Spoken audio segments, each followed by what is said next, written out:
What can parents who have a vulnerable child do themselves to protect that child? Keeping close contact with your community teams by telephone. You could also contact your child social services team to inquire about help with utility bills or any extra costs you're incurring during this time.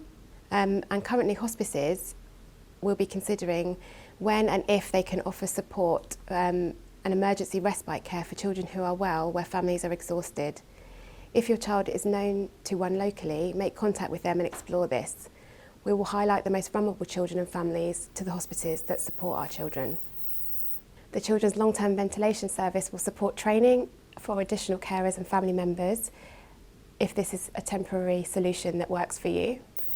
We are asking you not to contact your hospital for advice if your child is well, as we are receiving an increasing number of calls at this time, and we want to prioritise our time for the phone calls where a child is clinically unwell at home. Please do contact your GP, community paediatrician or community nursing team with general queries regarding your child's medical condition. But if you are concerned about anything regarding your child's respiratory care, please do contact your hospital team for advice. And in regards to carers, are carers still allowed to come in to look after my child when they're unwell? If the carers are well, they are allowed to come and continue to look after your child. But obviously, if the carers are unwell, then they need to stay and self-isolate. And is it okay for parents to let their child use their garden? If they are lucky and they have their own garden and it's only for the household, yes, it would be great if you use the garden. For children who are not on ventilation but who regularly suffer with severe chest infections and need to come into hospital and are under one of the London respiratory teams, what should they do at this time? Should they then avoid going to the hospital to reduce the risk of contracting COVID-19?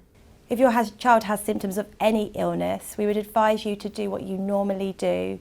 If you're concerned about your child, please call your GP as you normally would. If your child has symptoms that you can no longer manage at home or you are unable to manage at home, please dial 111. And if you are extremely concerned about your child, please call 999 as you normally would. If your child does need to come to hospital, we would advise you to bring with you all of your child's medicines. And if they are on any equipment in the home, if you could bring 1 week's worth of consumables with you, that would be really helpful.